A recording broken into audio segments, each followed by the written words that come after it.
Charles E. Carroll. Charles E. Carroll was an American children's literature author. He was a talented and influential author. He was born on 30 December 1841. He died on 3rd July 1920. चलिए poem को शुरू करते हैं. Canary birds feed on sugar and seed. Parrots have crackers to crunch. इसमें camel complain कर रहा है कि जो कैनरी बर्ड्स है वो थोड़ा येलोइश कलर का होता है. कैनरी बर्ड्स होता है जो येलो कलर का होता है, उसे खाना दिया जाता है शुगर और सीड. पैरट्स को क्रैकर्स दिया जाता है. क्रैकर्स होता है एक तरह का बिस्किट जो कि बिना शुगर का बनाया जाता है, उसमें शुगर नहीं रहते हैं. तो पैरट्स को क्रैकर्स दिया जाता है क्रंच करने के लिए. वो बहुत क्रंची टाइप का होता है वो बिस्किट. तो पैरट्स को उसका पसंदीदा खाना दिया जाता है जो कि वो खाते हैं. And as for the poodles they tell me the noodles have chicken and cream for the lunch. और जो डॉग होता है एक तरह का डॉग होता है. पुडल्स का मतलब होता है a kind of a dog जिसका बहुत ही थिक और कर्ली सा हेयर रहता है.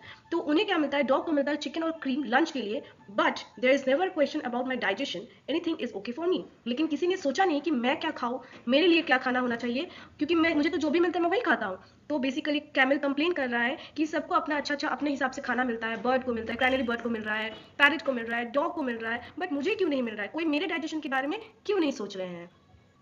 Cats, you are aware, can respond in a chair.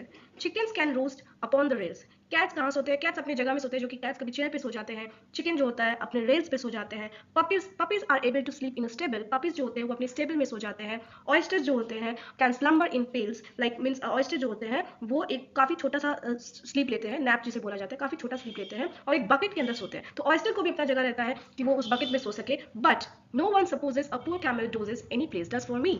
लेकिन मेरे बारे में कोई नहीं सोचता है कि मैं मेरे जैसा पुअर कैमल कहाँ सोए, क्योंकि मुझे तो कहीं भी जगह मिलता है तो वहीं पे ही मैं सो जाता हूँ. मेरे लिए तो कोई ऐसा स्पेशल कुछ जगह नहीं है जहाँ पे मैं सो सकूं. Lambs are enclosed where it is never exposed. Coops are constructed for hen. Lamps जो होते हैं वो सन के नीचे, सन के हीट के नीचे नहीं रखते, तो उसे अंदर रखा जाता है लैम्प्स को. और जो कूप्स है हेन के लिए जो होता है वो कूप्स बनाया जाता है कि वो कूप्स में रहे. Kittens are treated to house well heated. Kittens को वैसा हाउस मिलता है जो कि अच्छा खासा वेल हीटेड रहता है. And pigs are protected by pens. Pigs को वहाँ रखा जाता है जो कि उनका पेन जगह है वहीं पे रखा जाता है. But a camel handy very very Sandy anywhere does for me. लेकिन मेरे बारे में तो किसी ने नहीं सोचा है. मुझे तो वो सैंडी सा प्लेस जहाँ पे सैंड रहता है वहीं पे मुझे रहना पड़ता है. तो सबके लिए अपनी अपनी जगह है, पर मेरे लिए तो नहीं है. ये है कैमल का कंप्लेन, मेरे लिए क्यों नहीं है. People would laugh if you rode a giraffe or mounted the back of an ox. People हंसते हैं, लोग हंसते हैं अगर आप जिराफ के ऊपर बहुत सारा लोड दे दो और आप जिराफ के ऊपर चढ़ो तो लोग देख के उसको हंसेंगे. या फिर ऑक्स के ऊपर चढ़ो तो उसको देख के हंसेंगे. लेकिन it's nobody habit to ride on a rabbit. किसी के पास कोई तो रैबिट के ऊपर चढ़ने से कि बहुत छोटे होते हैं तो रैबिट के ऊपर भी कोई राइड नहीं करते हैं. और ट्राई टू बेस्ट डेल और फॉक्स के ऊपर भी कोई नहीं राइड करते हैं. But as for a camel he is ridden by families and any load does for me. लेकिन मेरे जैसा बेचारा कैमल क्या करे, मुझे तो पूरे परिवार को लाद के अपने ऊपर लेके जाना पड़ता है. किसी के ऊपर कोई नहीं लादता है पर मेरे ऊपर तो सब लाद के लेके चले जाते हैं.